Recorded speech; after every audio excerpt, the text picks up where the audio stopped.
হয়, আজি আমি শালনা চাহ বাগিচা দুৰ্গা পূজা মন্দিৰ প্ৰাংগণত থকা নামঘৰত আজি আমি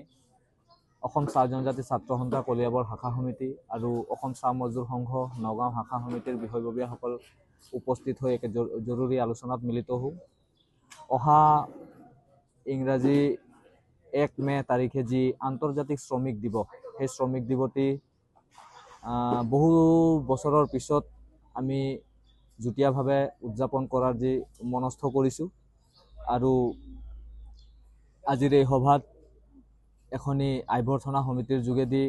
সমূহ কাম কাজখিনি আগবঢ়াই লোৱাৰ আজিৰ পৰা আমি প্ৰস্তুত হাতত লৈছোঁ।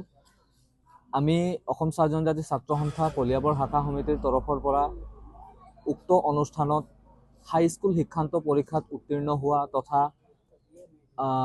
আপোনাৰ উচ্চতৰ মাধ্যমিক চূড়ান্ত পৰীক্ষাত উত্তীৰ্ণ হোৱা ছাত্ৰ ছাত্ৰীসকলক, কৃতি ছাত্ৰ ছাত্ৰীসকলক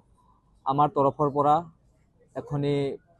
সম্বৰ্ধনা পত্ৰৰে তেখেতসকলক আমি অভিনন্দন জনাম। লগতে অসম চাহ জনজাতি ছাত্ৰ সন্থা তথা অসম চাহ মজদুৰ সংঘৰ তৰফৰ পৰা যিসকল আমাৰ বয়োজ্যেষ্ঠ শ্ৰমিক আছে, যিসকলে ৰিটায়াৰ্ড হৈছে বা তেওঁলোকৰ এই বাগিচা অঞ্চলত বহু অৱদান আছে, তেনেকৈ প্ৰায় শ্ৰমিকসকলক আমি আমাৰ তৰফৰ পৰা আমাৰ এই মঞ্চৰ যোগেদি তেখেতসকলক আমি সন্মান যাচিম আৰু লগতে এক সাংস্কৃতিক শোভাযাত্ৰাৰ যোগেদি আমি আমাৰ চাহ বাগিচা অঞ্চলত অনুষ্ঠিত হোৱা বা ঘটি থকা বাল্য বিবাহ, মাদক দ্ৰব্য সেৱন, বিভিন্ন ধৰণৰ নিচাজাতীয় দ্ৰব্য মানে প্ৰচাৰক দি মানে কিছু কাম আমি দেখিবলৈ পাওঁ বা কিছু কাণ্ড আমি দেখিবলৈ পাওঁ, সেইসমূহৰ প্ৰতি লক্ষ্য ৰাখি আমি সজাগতা অভিযানো আৰম্ভ কৰিম। সেই উক্ত দিনাখন আমি আমাৰ ওচৰতে লাগি থকা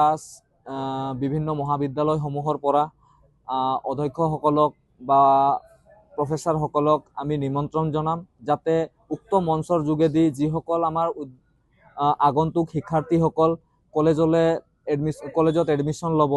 বা যিসকলে তেওঁলোকৰ মানে কোনোবাই যদি গ্ৰেজুৱেশ্যন কমপ্লিট কৰি পেলাই ঘৰত বহি আছে, কোনোবাই মাষ্টাৰ ডিগ্ৰী কমপ্লিট কৰি যদি ঘৰত বহি আছে, তেনেধৰণৰ শিক্ষাৰ্থীসকলে বা তেনেধৰণৰ ষ্টুডেণ্টসকলে অনাগত দিনত আৰু কি কৰিব পাৰে সেইখিনিৰ প্ৰতি লক্ষ্য ৰাখিও আমি কিছু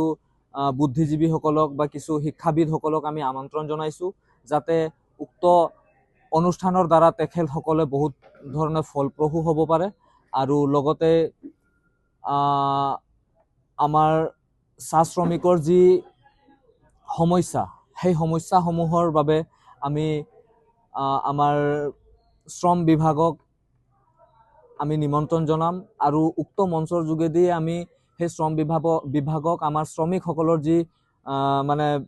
অসুবিধাসমূহ আছে, সমস্যাসমূহ আছে, সেই সমস্যাসমূহ অতি শীঘ্ৰে সমাধান কৰিবলৈ আমি দাবী জনাম। এনেধৰণৰ বহুখিনি কাৰ্যসূচী থাকিব আৰু